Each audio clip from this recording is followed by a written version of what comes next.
Outside, the wind howled through the forest, carrying a familiar whisper, identical to the voices inside Martin's head.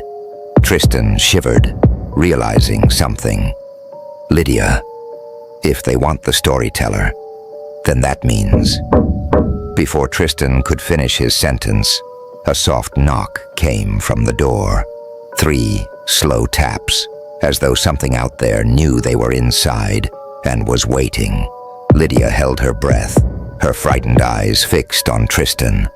"Don't open the door, Tristan. Don't open it," she whispered, but fear had already taken root in her eyes. The knocking continued, louder and more urgent, as if whatever was outside was growing impatient. Suddenly a sweet voice called out, chilling and seductive. "It's me. Mother, my neck hurts so much. The rope strangled me tight. My dear children, do you want to tell more stories? We have plenty of time for that." Lydia burst into tears, faintly recognizing the woman, the stepmother from Teresa's story. But how could she be here? "We need to run," Tristan yelled, grabbing Lydia's hand. But as he turned, a cold hand gripped his ankle from beneath the floor. Lydia screamed, looking down to see Harvey, his eyes wide open, his mouth twisted into a grotesque grin, blood dripping from his lips. Harvey's hands emerged from beneath the wooden floorboards as though he'd been waiting for them all along. "Finish the story," Harvey whispered. "We're still listening." Gritting his teeth, Tristan kicked at Harvey's icy hands, devoid of human warmth. Harvey roared in pain, but Tristan didn't stop. He grabbed Lydia's hand and pulled her, sprinting out of the cabin. But what awaited them outside was worse than a nightmare. The darkness of the forest had seeped in like thick, black smoke, devouring every path. The space around them was sealed off, leaving only a narrow corridor leading deeper into the woods.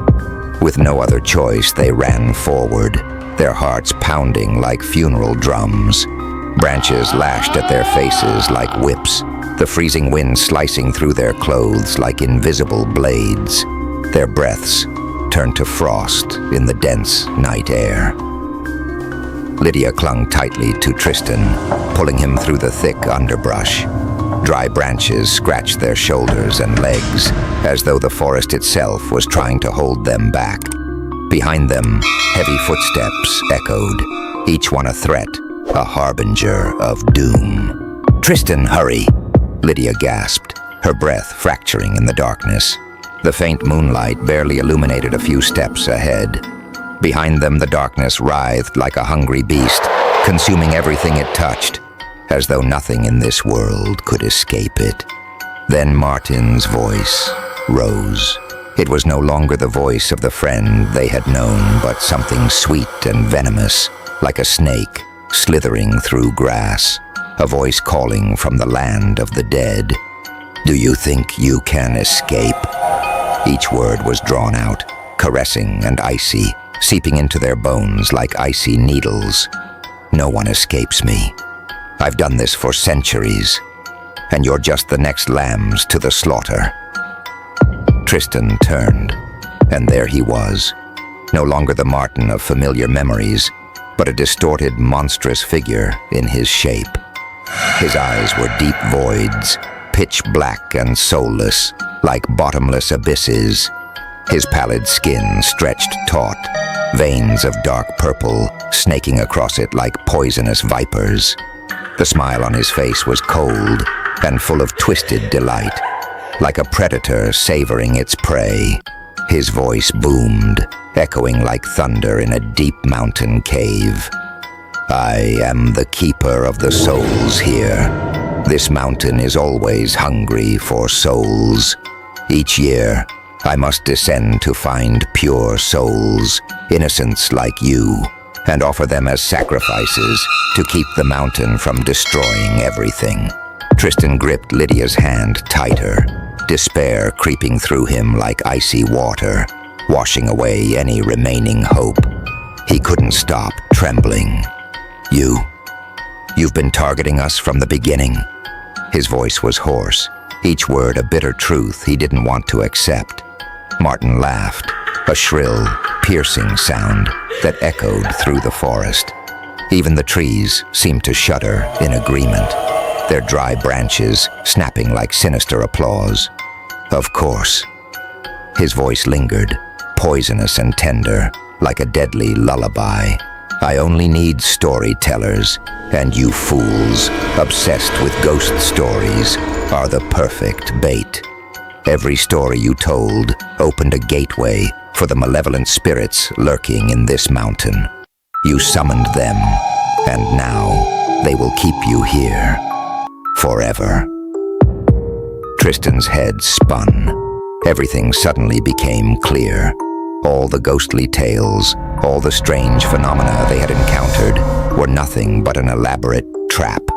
The wandering spirits, the whispered rumors, merely tools to lure them into an inescapable nightmare. This mountain, a dwelling place for malevolent souls, yearned to be freed and sought hosts in the human world. But they couldn't escape on their own. They needed stories as bridges, and only storytellers with impressionable minds could unlock the gates. Martin took another step forward, his gaze as dark as an infinite void, threatening to consume every fragment of the soul. This mountain is never satisfied. If it doesn't consume enough souls, it will devour everything, even me. But if I offer it enough, I'll be free. His voice was low and haunting, each word an eerie whisper etched into the air. "And this time, you are the key to my escape." Tristan didn't wait.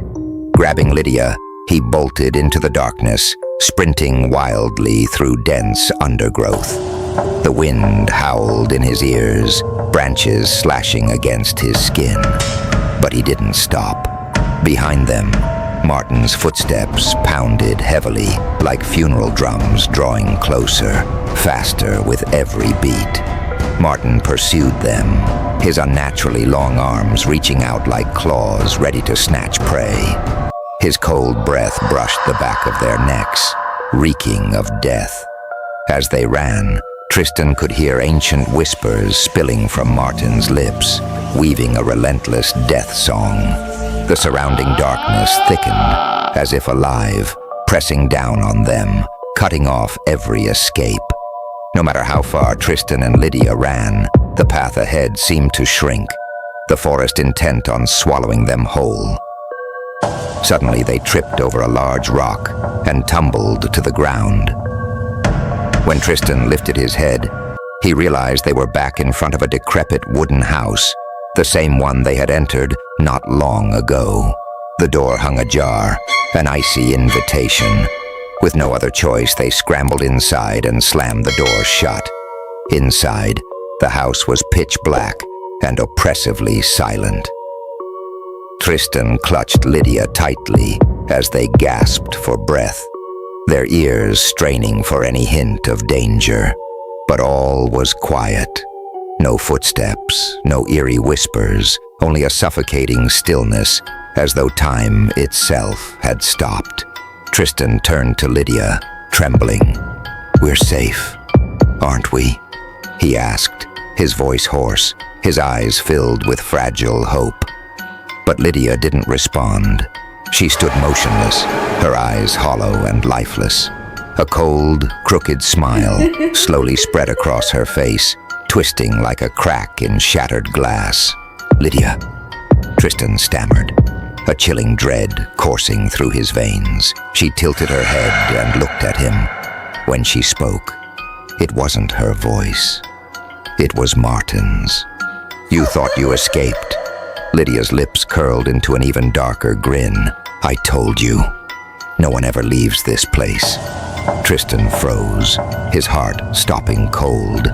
Lydia was no longer herself. He had taken over her body, twisting it into a grotesque puppet. The nightmare wasn't over. It had just begun. Laughter erupted around them, Martin's sinister cackles mingling with the howling wind and the rustling leaves outside. The wooden house, the forest, and the mountain all seemed to laugh in unison, tearing the night apart with their mocking cacophony. Tristan felt something creeping into his mind, insidious and unstoppable. Memories of the stories they had shared replayed in his head, but now, each one transformed into grim reality. He saw himself trapped in an endless loop, reliving every moment of terror, as if he had become a character in the very tales they once told. He wanted to scream, but no sound came out. The room dissolved into a void, pulling him into nothingness. And then, he understood the horrifying truth. Martin had never been the curse, nor the predator. They, Tristan, Lydia, and their friends, were merely pawns in the mountain's cruel game. The mountain didn't just devour bodies, it manipulated minds, turning storytellers into victims and villains. Martin had once been like them, another storyteller ensnared in its trap. Now, as he gained his freedom, Tristan would take his place. In his final moments of clarity, Tristan stared into Lydia's soulless eyes and realized it was his turn.